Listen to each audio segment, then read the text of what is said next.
Yo,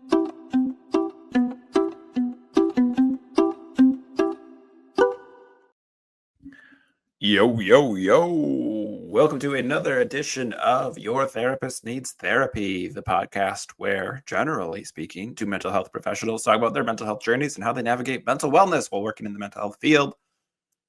I'm your host, Jeremy Schumacher, licensed marriage and family therapist, and very angry licensed professional having to deal with unlicensed professionals who do not have any relevant training making decisions that are harmful to people. We're, of course, the royal we, talking about the Supreme Court and how they are likely to overturn a ban on conversion therapy because they are religious zealots and jurisprudence doesn't matter anymore. This episode is recorded, knowingly, with the caveat that I am not a legal scholar. I am, however, a licensed professional who has passed multiple ethical board examinations, who has taken years and years worth of ethics trainings, who is qualified and then some to talk about what ethical boards consider and what is harmful in the therapy space. The Supreme Court ruling on this is just religious zealotry. One of my specialties is religious trauma. And so obviously I see the court doing church things, which is protecting predators and abusers and ignoring victims. That is hierarchical control, in-group, out-group dynamics. That is protect the brand above all else, authoritarianism. And like the Supreme Court is corrupt, right? Like this is, I don't know who on the Supreme Court might be a predator, but they're bought and paid for. And I'm going to guess they are perpetrators of various forms of abuse, because again, this is overtly going to harm children. And so if states and the licensing boards in those states cannot say that, hey, this harmful practice is illegal, I don't know. The worst case scenario is that harm becomes protected speech, and then like a lot more people get harmed, right? Like, and there's nuance to that. We'll get into some of this. There's a part of me that knows the Supreme Court is like my bugaboo, in the sense that they are just disconnected from reality, whether that's willful ignorance or like they're so bought and paid for that they're living these rich, lavish lives that don't relate to any of the regular folk. These are unelected officials who have no formal training in anything other than the law, and even that's pretty light looking at some of these Supreme Court justices. And so you get these things, like the Bremerton case was defending a coach's and teachers' rights to pressure kids to pray with them. And again, they said a coach having a small private prayer by themselves in the middle of a field is not coercive. And like all the evidence of the case was like the entire team, hundreds of people. Like this was like they're just making the decisions they want to make regardless of what any proof is.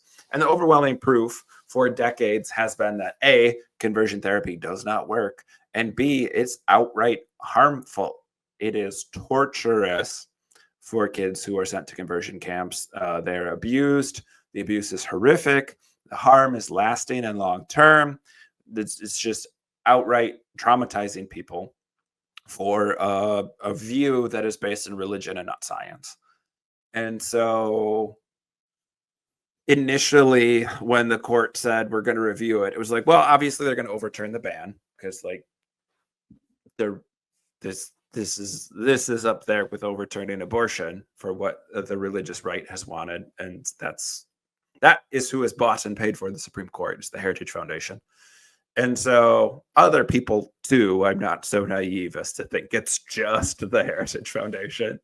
But so like when it got announced, it honestly sort of like a blip on the screen for me of like, well, they'll say the ban is illegal and every licensing board that is worthwhile, which is, I'm going to say blue states, is going to ignore it and still say, hey, this practice is not science-based. This is not something that you can get reimbursed for. This is something that you can lose your license over. Like, you still can't do this because it is harm, because our standards, our regulations, ethical boards base that in science, and the science is overwhelming in the sense that this is harmful.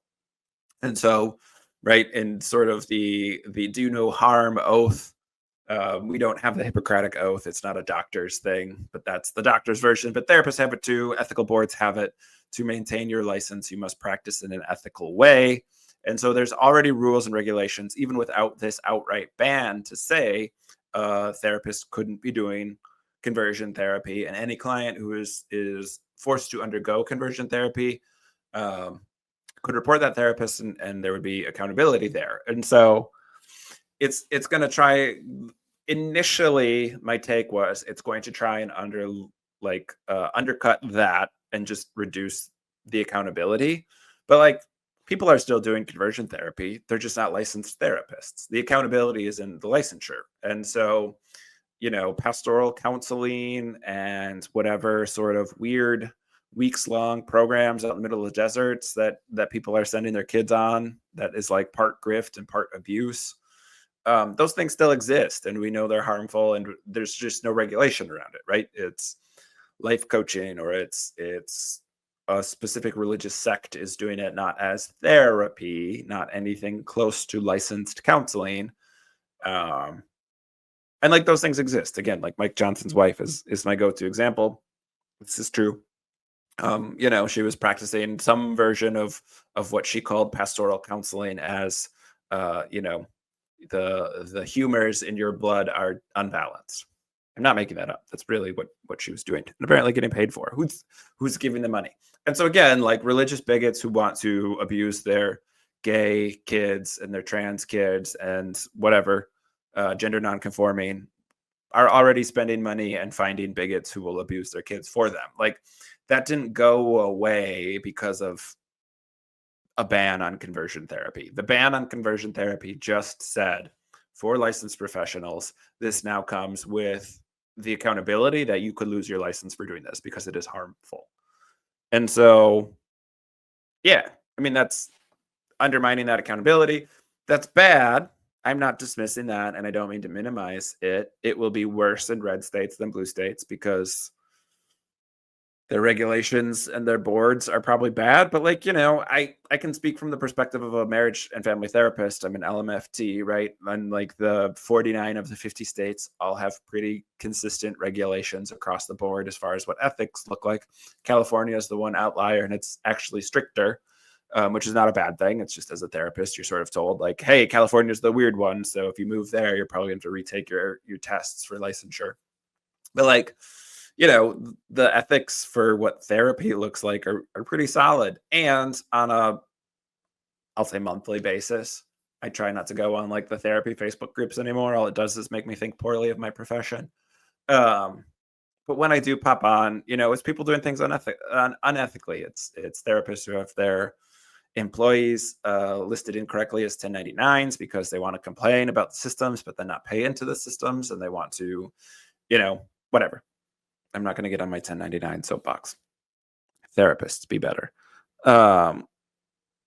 It's therapists not having their billing laid out very effectively or clearly for clients. It's people running scams.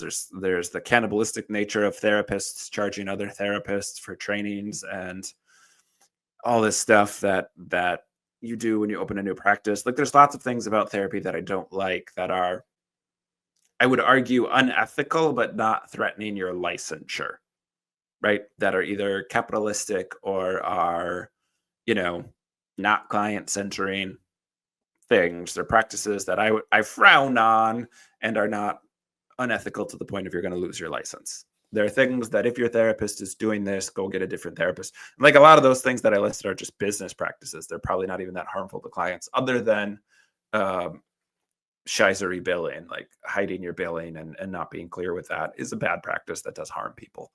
But the other ones are like sort of behind the scenes business practices that a client would not really have any reason to ever go to a licensing board about. And so whatever, right? But things that are harmful do have that accountability. And we're in a weird state, not not Wisconsin specifically, we're at a weird time in history, is what I meant to say, where we know licensing boards are not real keen to take licenses away, whether that's doctors, nurses, therapists, whether it's the bar with lawyers, like, because we don't have enough professionals. The brain drain is real, and with the exception of doctors, I would say, and that's going to get hit because of some other administrative things that the Trump regime is doing. But um, those are professions that like already have more people leaving than coming in. Like these are professions where you're not getting paid a ton to do a lot of really hard work, and you have a lot of restrictions and all these things.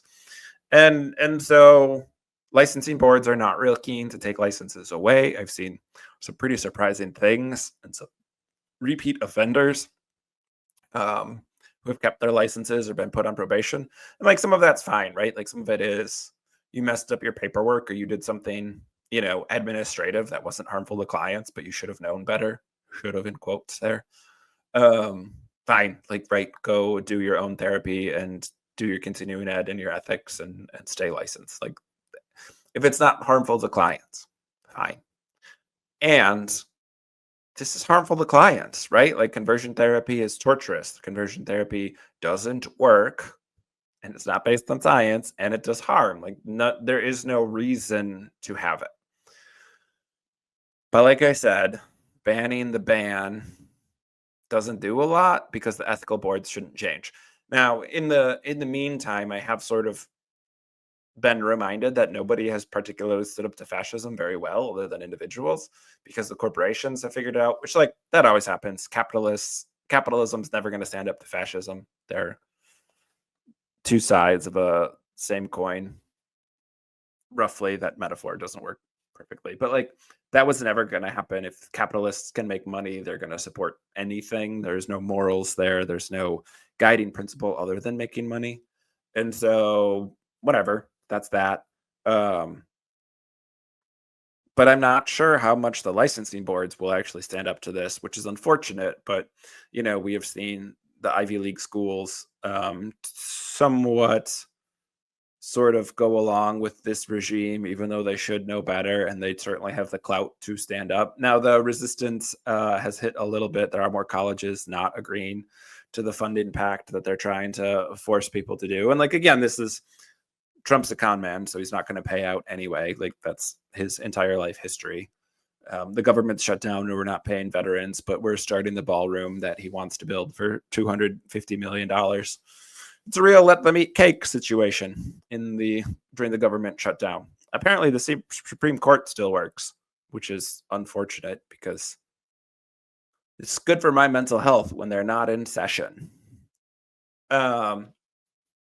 So again, there's a part of me that's like, oh, it'd be bad in red states, and in blue states, this doesn't change anything.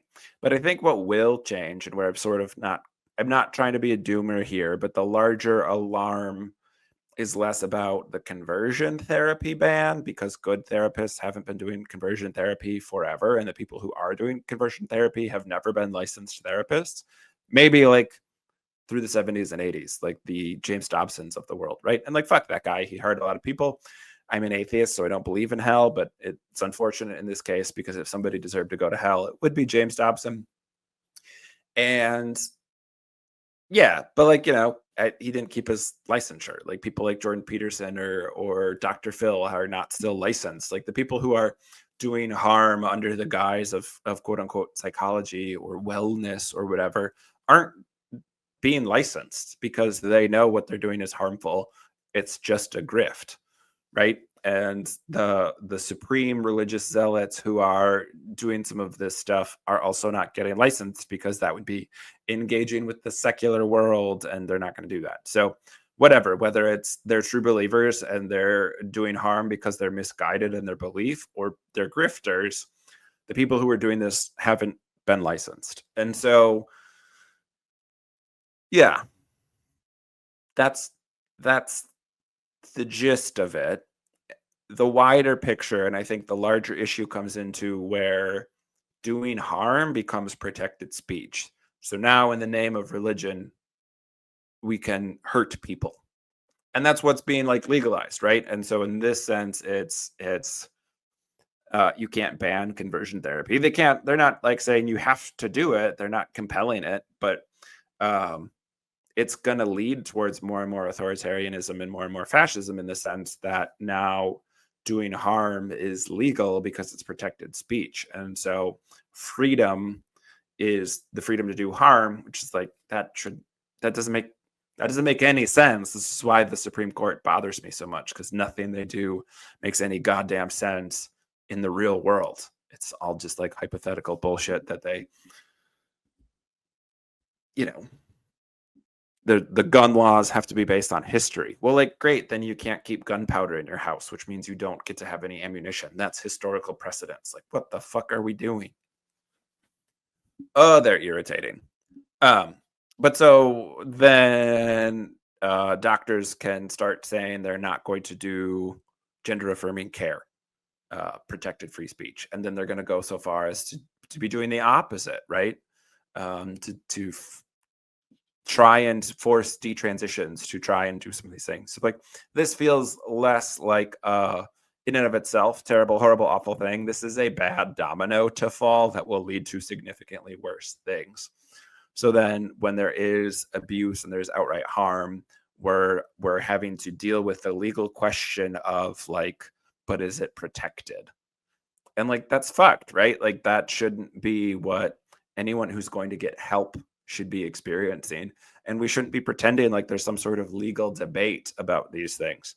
Should we be debating whether people are gay or not? Like, no, that's not a debate. You saying these people don't get to be people makes you a bigot. Like, there's nothing to debate there. You're a bad person if that's something that you espouse or believe.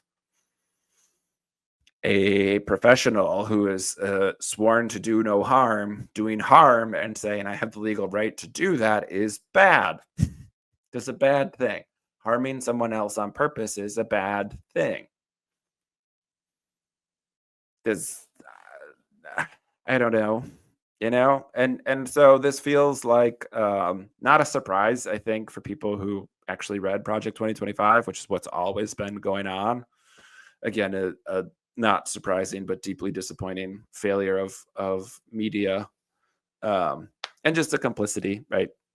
We've known for a long time the media has been bought and paid for too. So it's whatever. I mean, I think therapists will come together. Good therapists will come together and hold, hopefully, their own licensing boards accountable to say, do not do anything different. Don't adopt this. Don't change anything. So I don't think much will change in that sense. There will be a chilling effect, I think, for who seeks therapy for what. And I do think there will be abusive parents who force their kids to go to conversion therapy, and that'll be harmful for them. And hopefully, and sort of silver lining, because I don't wish harm upon anyone.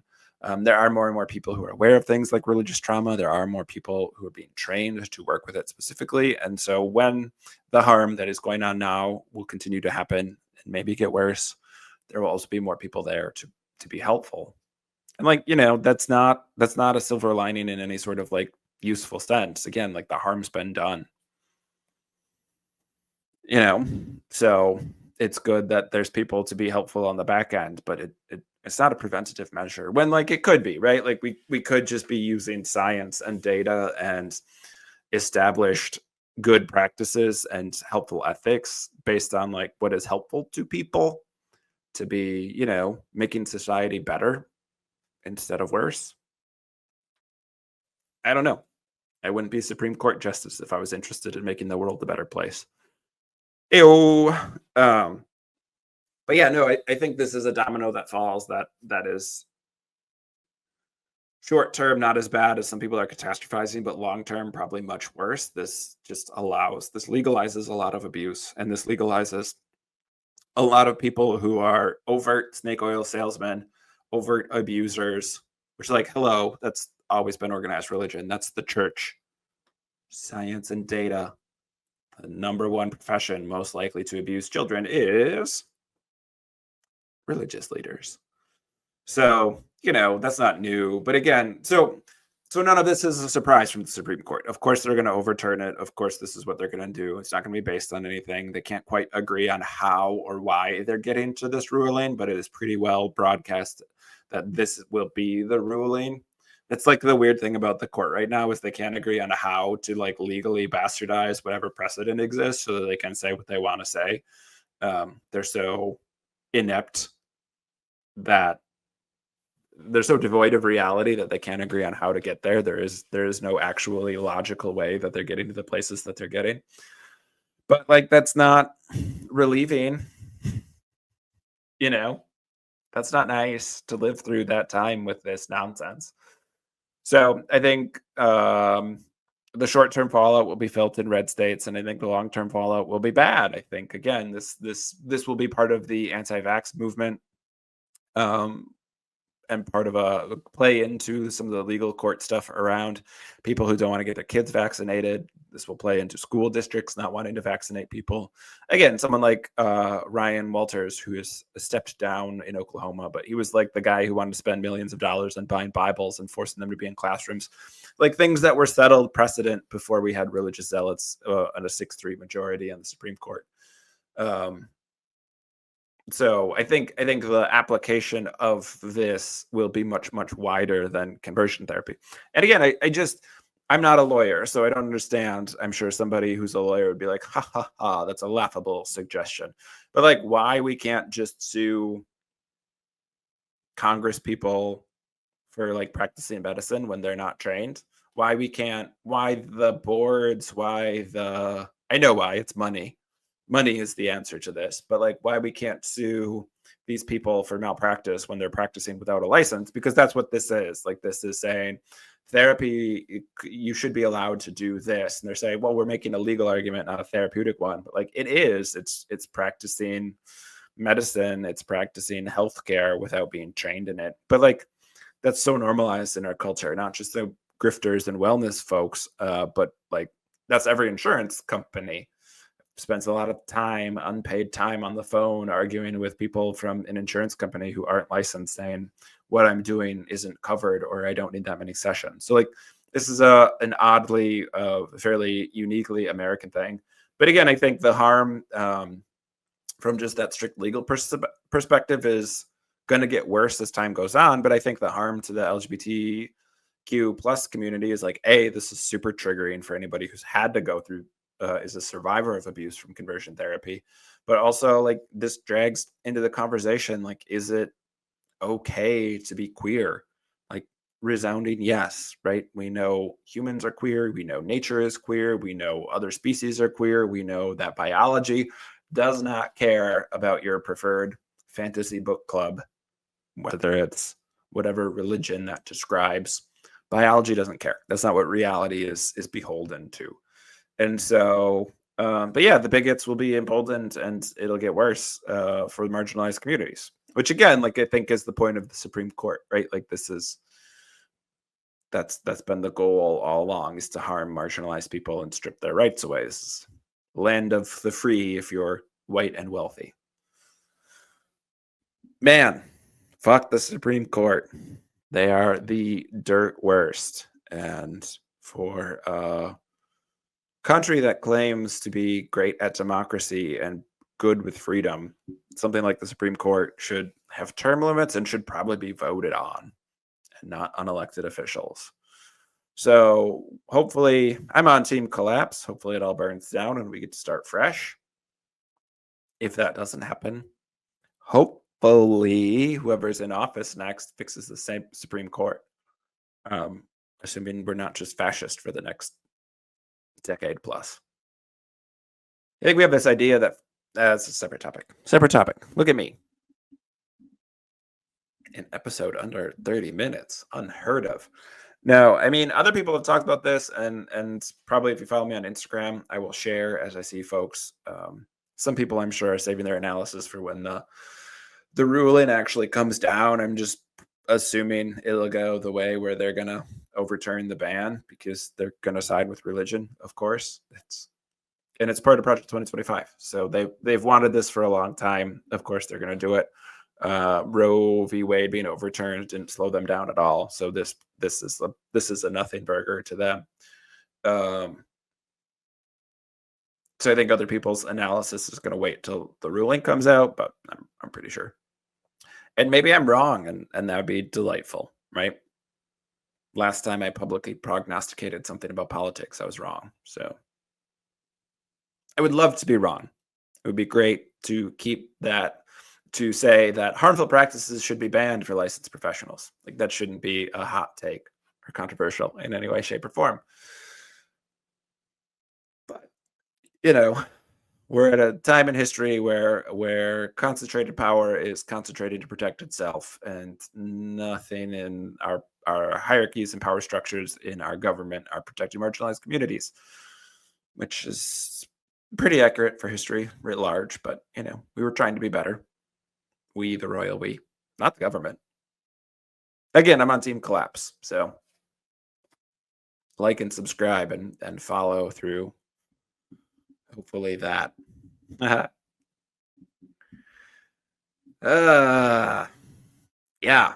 Yeah. Lots of folks in the ex-evangelical community who will speak out on this and have done some good work around it. So that'll continue to happen. Lots of folks, if you're interested in James Dobson, I talked about it with Margaret Brownson in an episode not too long ago. And there's James Dobson's Bastard Kids is a good follow. The Strong-Willed Child Project is really great if you want to see some of the harm that's been done by people who are promoting conversion therapy, like James Dobson. His focus on the family, reign of terror, and the eugenics background that he comes from. Strong-Willed Child Project has been really good at documenting a lot of that. So maybe I'll put that in the comments. I might collaborate with them in the future. So that's that planned. I mean, that's been floated. It's not locked in yet because I'm bad at scheduling. So follow along for that. We'll continue to have religious trauma topics, the climate crisis topics as a run of guests I do have scheduled. So we'll have that stuff coming up. I would love to not do any more political podcasts for the rest of the year. What are the odds? Not very good. But we'll see. All right. Yeah, got some cool guests lined up for some future episodes coming up. So check that stuff out. I don't know. Review the podcast wherever you listen to it is helpful, I guess, for people to find it. It's important for people to hear this. If you're a survivor of conversion therapy, that sucked and it's abuse. Sorry you went through that. Find a therapist who's at least informed about religious trauma. If you're somebody who is being forced to go, report that person. If they're not a licensed professional, do whatever you can to not go. You get to be queer, you get to be gay, you get to be lesbian, you get to be trans, you get to be gender non-conforming, you get to be gender expansive, you get to be all the things. None of that is bad or wrong. And sin is a social construct, and the church is a tax shelter for pedophiles. Spicy ending. All right, y'all. On that note, I'm going to get out of here. Tune in next week for another new episode. Take care of yourself. Take care of somebody else. Thanks for tuning in. Peace.